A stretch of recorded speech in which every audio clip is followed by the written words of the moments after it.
Ang mapayapang kaharian. Ikalabing-isang kabanata. Ang maharlikang angka ni David ay parang punong pinutol. Pero kung papaanong ang tuod ay nagkakaroon ng usbong, darating din ang isang bagong hari mula sa angka ni David. Mananatili sa kanya ang Espiritu ng Panginoon at magbibigay ito sa kanya ng karunungan, pangunawa, kakayahan sa pagpaplano, kapangyarihan, kaalaman at takot sa Panginoon. Magiging kagalakan niya ang pagsunod sa Panginoon. Hindi siya mamumuno at hahatol batay lang sa kanyang nakita o narinig sa iba. Bibigyan niya ng katarungan ang mga mahihirap at ipagtatanggol ang kanilang mga karapatan. Sa pamamagitan ng kanyang salita, parurusahan niya ang mga tao sa mundo at mamamatay ang masasamang tao. Paiiralin niya ang katarungan at katapatan. Ito ang magiging pinakasinturon niya. Magiging lubos ang kapayapaan sa kanyang paghahari. Ang asong lobo ay maninirahang kasama ng tupa. Mahihigang magkakasama ang kambing at leopardo. Magsasama ang guya at batang leon. At ang mag-aalaga sa kanila ay mga batang paslit. Magkasamang kakain ang baka at ang oso. At ang mga anak nila ay magkakatabing hihiga. Ang leon ay kakain ng dayami na gaya ng baka.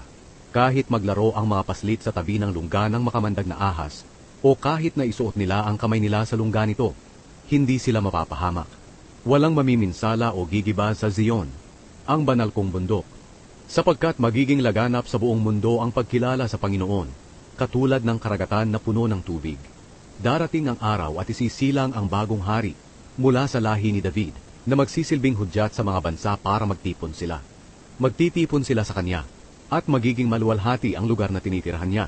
Sa araw na iyon, muling gagamitin ng Panginoon ang kanyang kapangyarihan para pauwiin ang mga natitira sa mga mamamayan niya na dinalang bihag sa Assyria, Ehipto, Patros, Ethiopia, Elam, Babylonia, Hamat, at sa iba pang malalayong lugar.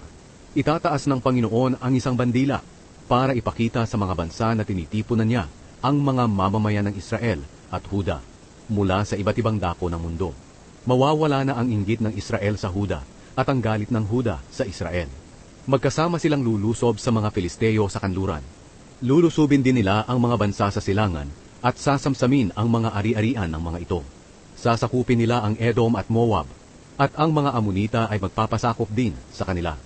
Patutuyuin ng Panginoon ang dagat ng Ehipto at paiihipin ang mainit na hangin sa ilog ng Euphrates para maging 7 maliliit na daluyan ng tubig na matatawid ng taong naglalakad. Kung paanong may malapad na daan na dinaanan ng mga mamamayan ng Israel noong umalis sila sa Ehipto, mayroon ding malapad na daan para sa mga natitira niyang mga mamamayan sa Assyria.